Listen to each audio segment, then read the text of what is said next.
It is well known that for all the productivity challenges that we have faced in our economy, the construction sector has been even worse off. While some have objected to this characterization, most observers, including reports issued by academia, policymakers, and even the industry itself, have recognized how the sector lags in terms of productivity.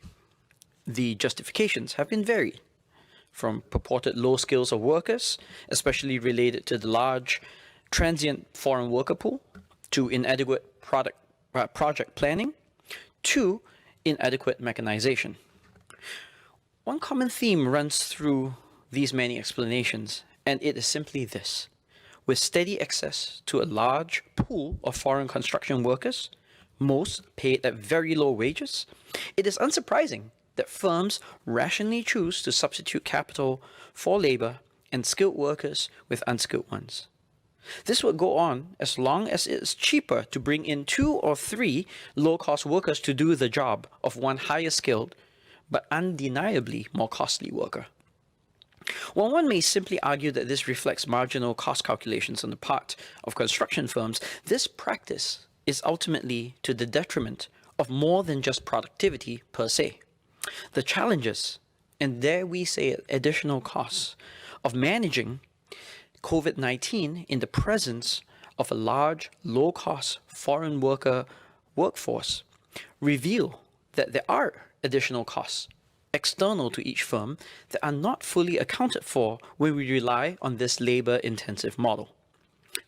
Moreover, by keeping wages low in the sector, there is limited incentive to rapidly scale up productivity, whether in terms of attaining modern construction skills or adopting appropriate safety-related best practices or acquiring new equipment and machinery.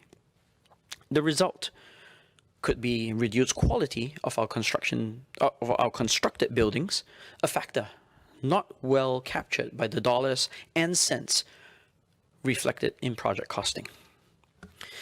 May I suggest then, Madam, that one unexpected implication of increased costs from construction is that it could, ironically, be the catalyst toward finally weaning off our sector from its low-cost, low-skilled foreign worker model, a move so desperately needed for raising construction productivity. If so, we would do well to carefully monitor the capital labor deployment in the industry over the next few years, and if proven efficacious for raising productivity, consider implementing measures to support higher wages in the sector. Dr. Jamus Lim emphasized that by raising the cost of foreign workers, that, in his view, will push employers, push contractors to spend more on capital investments, to be more productive. Well, we agree with him to an extent, but actually we go a lot more further than that.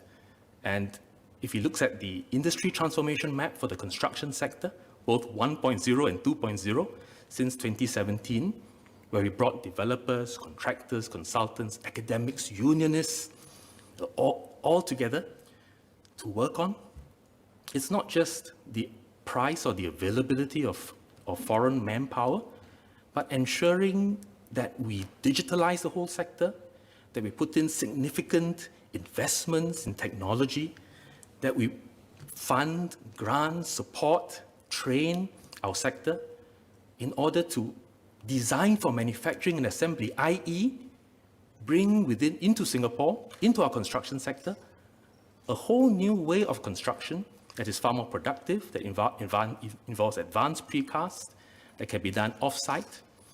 And I would ask both members, Dr. Lim as well as Mr. Leong, to look and read our ITM and tell us whether they fully support it. In fact, during COS this year, both MOS Tan Kiat Hao and myself took pains to explain again our efforts to transform the sector and create good local jobs for our graduates, for our diploma holders and our IT certificate holders, in order to push the sector forward. Dr. Jamus Lim felt that productivity in the sector had not improved despite efforts.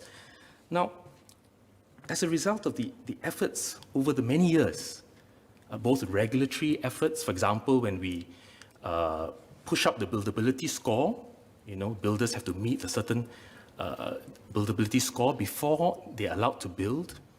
GLS sites with preconditions of productivity and methods of construction before you can develop the land.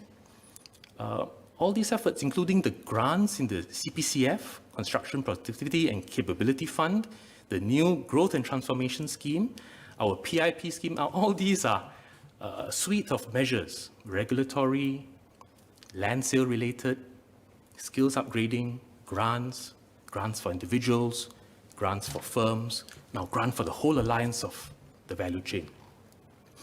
All these are efforts to transform our sector, but because the construction sector is a long value chain, it does take time, it does take resolve, and no one firm can do it on its own. I am fully in support of this general principle, but I should also note that we spent many hours earlier debating over what seems to anyone not in the industry to be a severe reluctance to even entertain a small escalation in the transportation costs of construction workers.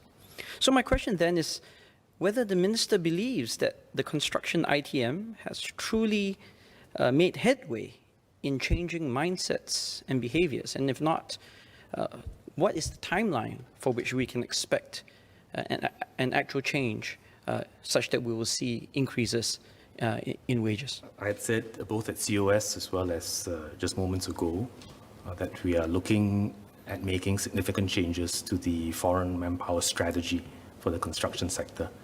We have studied the sector for it. They recognize that this is going to be painful, but we'll make some significant moves starting from next year, including doing away with the MYE framework, moving to one in which it biases towards more productive off-site work, and there's opportunities then for Singaporeans to come into the sector and not just raise the wages of the foreign workers, but even those foreign workers working off-site will have to be more skilled to operate the machinery, and therefore the wages will have to be higher because they're more productive and more skilled. But at the same time, we'll also tighten on the dependency ratio ceiling, and we're studying how to make those moves to push the sector to be more lean. So we're pushing on multiple fronts, not just on worker numbers and quotas, not just in making it more expensive to construct, but it has to be more productive and command better salaries. But I remember the member saying in his speech that it's important to retain the existing foreign workers in Singapore, and I'm fully in agreement with him, and my colleague from MOM will also agree. Given the worker shortage, I think both Dr. Lim and we in government feel that's important for employers to work with their existing foreign workers, look at their remuneration, look at their work conditions, and of course, find ways to encourage them to continue to stay in the sector.